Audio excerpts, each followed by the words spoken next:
Life, मछलियां, कछुए, micro organisms सब घुटकर मरने लगते हैं। जो एक चलता फिरता लिविंग इकोसिस्टम था वो पूरी तरह सफोकेट होकर डेड जोन बन जाता है। याद करो 2020 में दिल्ली में यमुना में जो टॉक्सिक फोम आया था, वो जो सफेद झाग उबलता हुआ दिख रहा था ना पानी के ऊपर, वही यूट्रोफिकेशन का एडवांस्ड स्टेज था और लोग उसी फोम वाले पानी में छठ पूजा के दौरान खड़े थे, लिटरली कैंसर कॉजिंग केमिकल्स में नहा रहे थे और उन्हें पता भी नहीं। और सोचो, ये तो सिर्फ और सिर्फ फूलों की बात हुई है।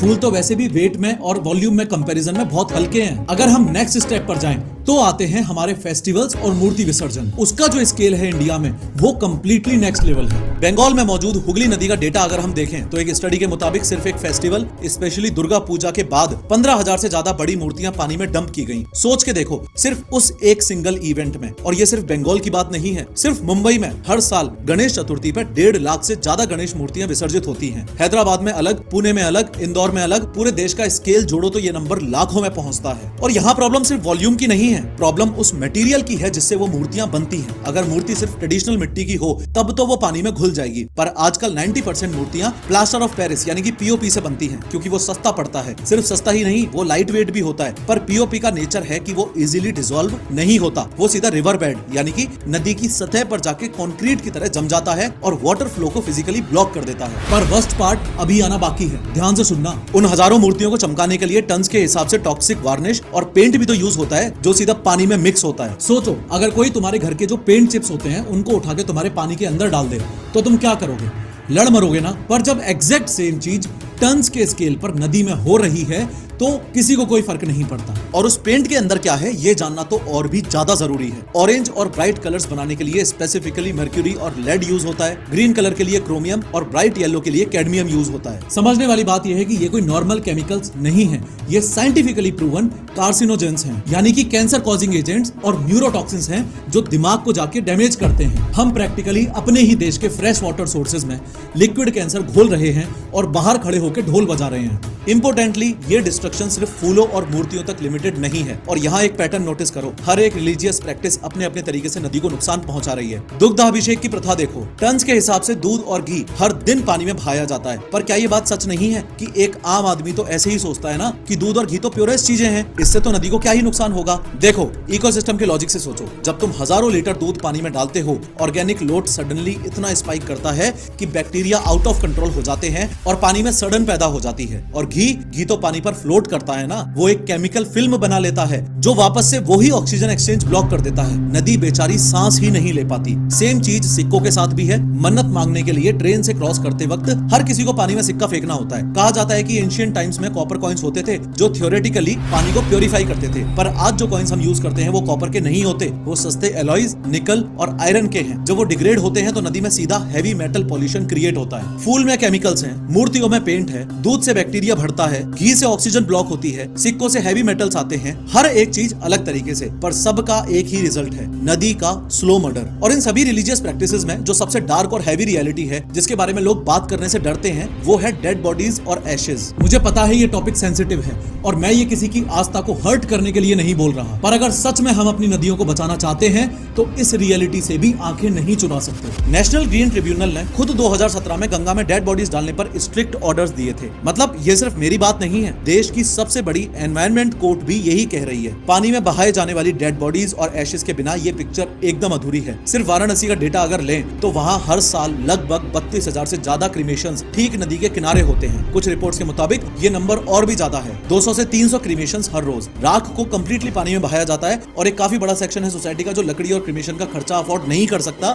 वो डेड बॉडीज को सिंपली एक सफेद कपड़े में लपेटकर डायरेक्टली गंगा में बहा देते हैं। अब देखने में तो वो सिर्फ एक डेड बॉडी है, लेकिन इस बायोलॉजिकल वेस्ट का लोड इतना ज्यादा है कि पानी में फीकल कॉलीफॉर्म का लेवल हद से ज्यादा बढ़ जाता है। फीकल कॉलीफॉर्म बेसिकली वो डेंजरस बैक्टीरिया है जो इंसानी और जानवरों के मलमूत्र और डिकेइंग बॉडीज में पाया जाता है। इसका लेवल जब एक लिमिट से ज्यादा बढ़ता है तो पानी प्रैक्टिकली एक बायोलॉजिकल वेपन बन जाता है। उस पानी की अगर एक बूंद भी पेट में जाए तो सीवियर वाटर बॉर्न डिजीजेस हो सकती हैं। अब यहाँ एक बहुत इंपॉर्टेंट बात क्लियर करना जरूरी है। अभी तक जो मैं बात कर रहा था, फूल, मूर्तियां, डेड बॉडीज, दूध एक्सेट्रा, ये सब इस बड़ी प्रॉब्लम का सिर्फ एक हिस्सा है। असली विलेन सबसे बड़ा विलेन जो सबसे ज्यादा नुकसान कर रहा है वो है हमारा सिविल इंफ्रास्ट्रक्चर। इस पूरे सिनेरियो को थोड़ा सा जूम आउट करके अगर देखो तो जब हम जानबूझकर इतना टॉक्सिक केमिकल, रॉ सीवेज और डेड मैटर पानी में पुश कर रहे हैं तो इसका ओवरऑल रिजल्ट बहुत डिस्टर्ब करने वाला है। सीपीसीबी यानी कि सेंट्रल पॉल्यूशन कंट्रोल बोर्ड के लेटेस्ट असेसमेंट के मुताबिक इंडिया की लगभग 46% नदियां ऑफिशियली पॉल्यूटेड कैटेगरी में आती हैं। हमारे देश में टोटल 296 पॉल्यूटेड रिवर स्ट्रेचेस हैं। सोचो 46% ये नदियां ऐसी जगह पहुंच चुकी हैं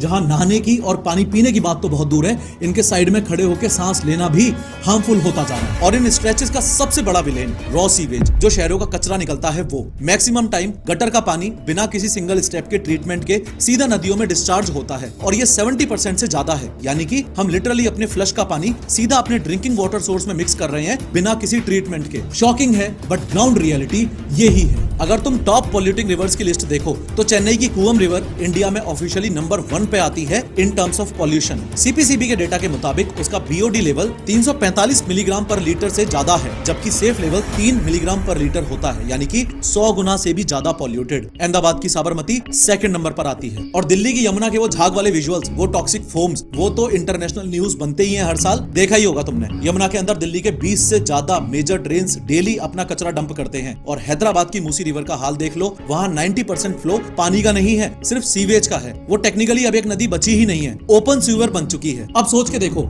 as a responsible Indian citizen क्या हमारा एक शार्प और डायरेक्ट सवाल नहीं होना चाहिए ऐसे सिस्टम से जो इस चीज को ठीक करने का दावा करता है और उस दावे के नाम पे हमसे वोट भी करवाता है। टोटल 33,000 करोड़ 1986 में गंगा एक्शन प्लान शुरू हुआ, फिर नमामि गंगे आया, अब तक 33,000 करोड़ रुपए से ज्यादा टैक्स का पैसा खर्च हो चुका है इन क्लीनअप्स पर। 33,000 करोड़ का मतलब समझो, इतने पैसे में तुम 33 लाख गरीबों को पक्का घर दे सकते थे या 6,600 गवर्नमेंट हॉस्पिटल्स बना सकते थे, पर यह पैसा पानी में चला गया लिटरली। ये पैसा एक्चुअली लगाया कहां जा रहा है, यही तो मेन पॉइंट है। एक कॉमन माइथोलॉजिकल बिलीफ है ना कि गंगा तो सेल्फ प्योरीफाइंग है, उसमें ऐसी प्रॉपर्टीज हैं कि वो खुद ही ठीक हो जाती है। अगर वो खुद ठीक हो रही है और सरकार भी दूसरी तरफ इतने हजारों करोड़ रुपए लगा रही है तो आज भी ये नदियां गंदी क्यों हैं? अगर सच में इस सवाल का जवाब तुम्हें चाहिए, ऐसा लल्लू पंजू सरफेस लेवल वाला आंसर नहीं, ये सेल्फ प्योरीफाइंग वाला पॉइंट टोटली बेसलेस नहीं था, पर ये उस जमाने का, उस सदी का सच था जब देश की आबादी शायद 50 लाख या 1 करोड़ रही होगी। आज 150 करोड़ से भी ज्यादा लोग हैं इस देश में। स्केल बदल गया है। किसी भी नेचुरल फ्लोइंग बॉडी की एक फिजिकल लिमिट होती है, कचरा प्रोसेस करने की एक कैपेसिटी होती है। जब तुम 150 करोड़ लोगों का इंडस्ट्रियल, सिविल और रिलीजियस कचरा उसमें डालोगे तो दुनिया की कोई नदी खुद को सेल्फ प्योरीफाई नहीं कर सकती। दूसरा पॉइंट, ये पूरी सिचुएशन